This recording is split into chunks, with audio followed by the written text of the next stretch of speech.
As a 10-year-old boy, I accepted Jesus Christ as my Lord and Savior. And in high school, I wondered what God would have me to do with my life.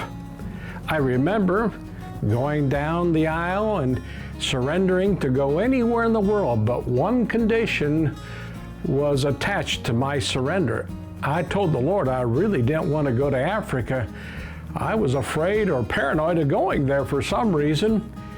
But while I was in college, I finished up my work and was looking at the last semester before leaving, and I went to a missions conference, and in the middle of that conference, Dr. Tom Freeney was preaching and stopped abruptly right in the middle of his sermon, and he interjected, "We're praying that there might be someone in this audience who would answer the call to go to the West Indies as a missionary pilot and church planter."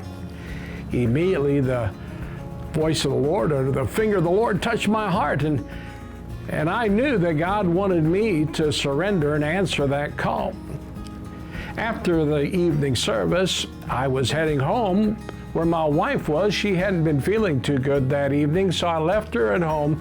And when I hit the last stoplight, I knew I needed to go back and talk to Dr. Freeney about that decision that I made.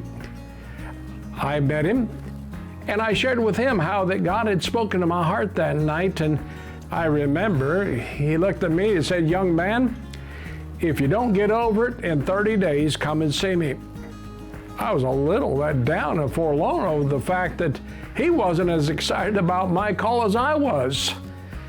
But for 30 days, I couldn't unrun the hand of God and the voice of God. And 30 days later, I knew that God had called me. But that night, I went home and I saw my wife, and I said, "Honey, I wish you could have been there.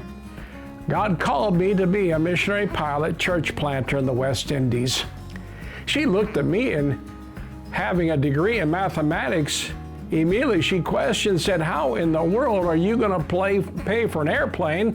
And how in the world are you going to outfit yourself to go?" I said, "Honey, that's not my problem. That's God's problem." Amazing as it is, the story could go on, but God supplied an airplane.